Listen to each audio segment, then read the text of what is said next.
ज़कात इस्लाम ने एक लिमिट मुकर्रर की है कि जब उस लिमिट तक माल पहुंच जाए तो मुसलमानों को चाहिए कि वह ज़कात अदा करें। और ज़कात हर आकिल बालिग मुसलमान और साहिब निसाब पर ज़कात फ़र्ज़ है। जिसके पास 7.5 तोला सोना या 52.5 तोला चांदी हो तो उस पर ज़कात वाजिब है। रमज़ान में ज़कात इसलिए अदा करते हैं कि रमज़ान में हर साले अमल का सवाब फ़र्ज़ के बराबर कर दिया जाता है और हर फ़र्ज़ का सवाब 70 फ़राइज़ के बराबर कर दिया जाता है। चूँकि इसमें सवाब ज़्यादा है, इसका बदला ज़्यादा है, इसलिए ज़कात को रमज़ान में मुसलमान अदा करते हैं। और इंशाअल्लाह शहर मुज़फ़्फ़रपुर में भी कल जुमा अदा की जाएगी और तमाम मोमिनीन के लिए और तमाम मुल्क वासियों के लिए दुआ की जाएगी और ख़ासकर मुल्क हिंदुस्तान में अमन व सलामती के लिए दुआ की जाएगी। ज़कात के जो मुस्तहिक़ीन है वो गरीब है, फ़ुक़रा है और आमिलीन है, मुसाफिर है। इन हज़रात को ज़कात देना चाहिए और इनको देने के बाद ही ज़कात अदा होगी।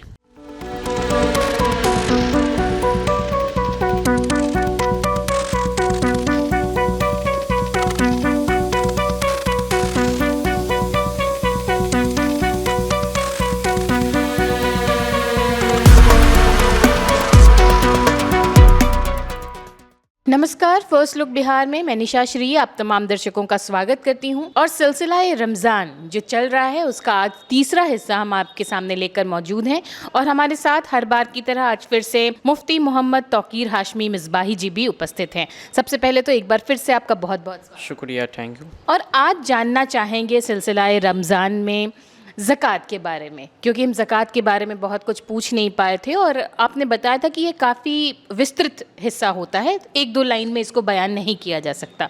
तो आज बताइए क्या है ज़कात, क्या मायने हैं ज़कात? डी फार्मा स्टूडेंट्स अब हो जाइए तैयार, आपके लिए है बहुत अच्छी खबर कि अब केवल डी फार्मा स्टूडेंट्स को ही मिलेगी फार्मासिस्ट की जॉब। तो ये कोर्स करने के लिए आपके पास है दो choices. DPS group of institutions के किसी भी कॉलेज में एडमिशन लेकर के आप घर बैठे कर सकते हैं ऑफलाइन कोर्स या फिर आप कर सकते हैं ऑनलाइन क्लासेस। और उससे भी अच्छी बात ये है कि डीपीएस ग्रुप के कॉलेजेस जो कि हैं इन 5 शहरों में, रांची, दुमका, देवघर, मुजफ्फरपुर और सीतामढ़ी, इन 5 शहरों के किसी भी कॉलेज में एडमिशन लेकर आप किसी और शहर में बैठ करके ये कोर्स कर सकते हैं।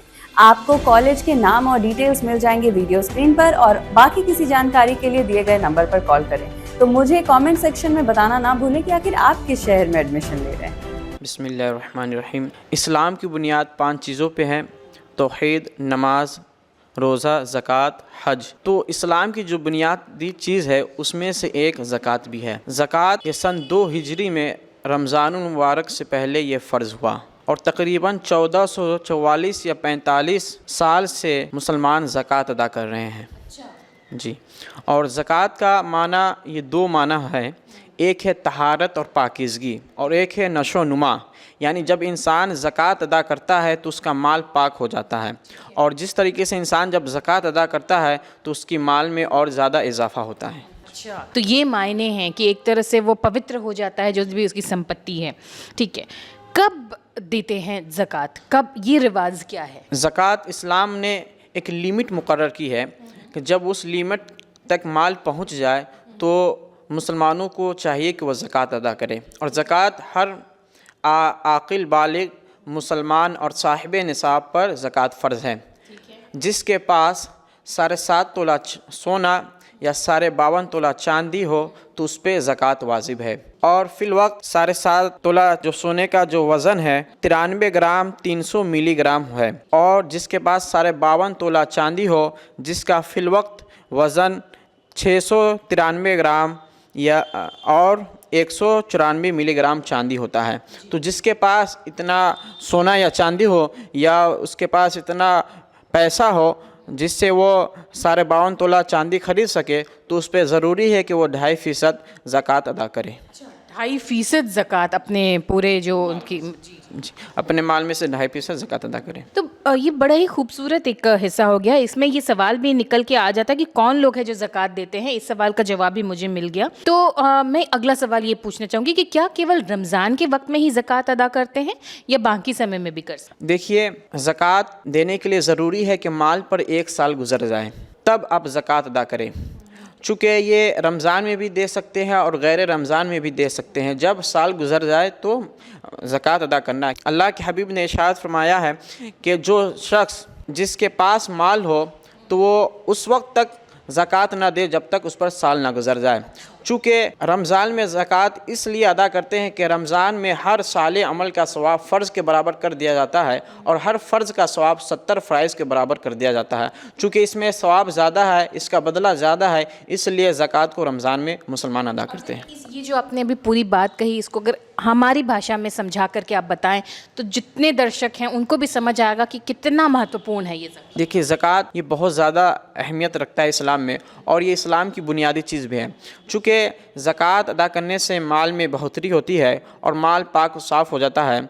और मैंने रमज़ान वाला हिस्सा जो आपने बताया कि रमज़ान में क्यों हम ज़कात, जी, रमज़ान में ज़कात इसलिए अदा करते हैं कि रमज़ान में जो भी हम काम करते हैं, जो भी कार्य करते हैं, तो उसका सवाब, उसका बदला अल्लाह तबारक व तआला बहुत ज़्यादा अता करता है। चूँकि इसलिए हम रमज़ान में अदा करते हैं, चूँकि हमको तो अदा करना ही है ज़कात, लेकिन रमज़ान में इसलिए अदा करते हैं कि इसका ज़्यादा सवाब और ज़्यादा जो बदला है वो ज़्यादा मिले हमें। मतलब कि ये जो कहते हैं ना, हम भी दिन और मुहूर्त का बड़ा ध्यान रखते हैं, तो समझिए कि रमज़ान का पूरा महीना इतना पाक होता है कि उस वक्त में अगर आप ज़कात देते हैं तो उसका पुण्य भी आपको ज़्यादा मिलता है।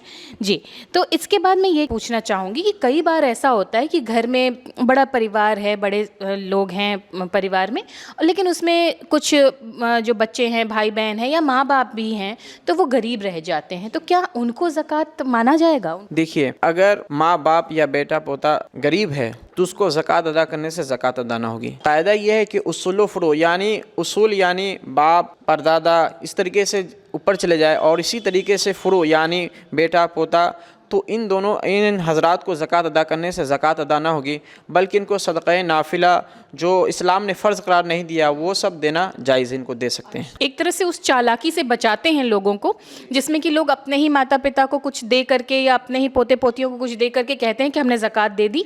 नहीं, आपको अपने परिवार से हट के देना। ज़कात के जो मुस्तहिकीन है वो गरीब है, फ़ुक़रा है और आमिलीन है, मुसाफिर है, इन हज़रात को ज़कात देना चाहिए और इनको देने के बाद ही ज़कात अदा होगी। तो ये एक बड़ा ही खूबसूरत पहलू है ज़कात का कि ये आप अपने घर में ही दे करके ये निश्चिंत नहीं हो सकते कि हो गया, हमने तो अपना जो है वो काम पूरा कर लिया। आपको उन लोगों को देना होगा जो ज़रूरतमंद है, तभी इसके मायने सार्थक होंगे। यही कहना चाहते हैं? जी, उसूल फ़ुरू के अलावा अगर आपके घर में जो दीगर जो रिश्तेदार है अगर वो गरीब है तो उनको ज़कात अदा करने से ज़कात अदा हो जाएगी। रिश्तेदारों को आप कर सकते हैं जो आपके घर से बाहर है। जी जी। इसके बाद आज गुरुवार का दिन है, कल शुक्रवार है और हम जानते हैं कि रमज़ान के महीने में जो शुक्रवार यानी जो जुम्मा होता है वो बड़ा ख़ास होता है। तो कल क्या ख़ास होने वाला है हमारे शहर मुजफ्फरपुर? देखिए, हफ्ते का ईद जुमा को कहा जाता है और जुमा के दिन तमाम लोग जुमा की तैयारी करते हैं और खुशू खुजू के साथ नमाज अदा करते हैं और इंशाअल्लाह शहर मुजफ्फरपुर में भी कल जुमा अदा की जाएगी और तमाम मोमिनीन के लिए और तमाम मुल्क वासियों के लिए दुआ की जाएगी और ख़ासकर मुल्क हिंदुस्तान में अमन व सलामती के लिए दुआ की जाएगी। तो यहाँ पे कल जो है वो ख़ास तरीके से नमाज़ पढ़ी जाएगी और पूरे शहर में, पूरे देश भर के जो लोग हैं उनके लिए जो है वो दुआ पढ़ी जाएगी।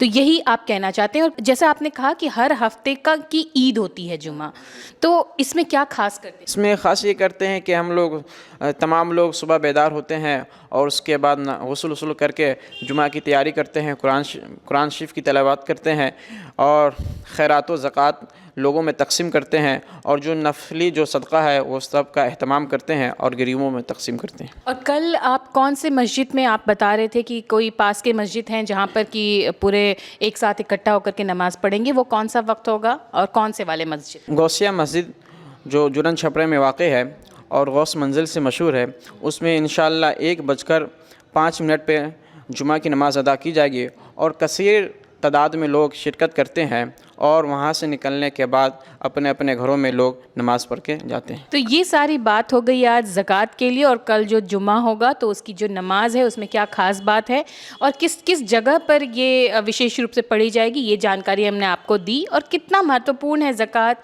इसके क्या मायने हैं, ये सारी बातें आज जो है वो मुफ्ती मोहम्मद तौकीर हाशमी मिसबाही जी ने हमारे सामने रखी। तो इन सारी बातों को हमारे सामने रखने के लिए और सिलसिला रमज़ान को बरकरार रखने के लिए आपको बहुत बहुत शुक्रिया आपका भी। तो इसी के साथ इस कार्यक्रम को यहीं पर देते हैं विराम। ये सिलसिला रमज़ान चलता रहेगा ईद आने तक। अभी के लिए हमें दीजिए इजाज़त। आप देख रहे थे फर्स्ट लुक बिहार। धन्यवाद।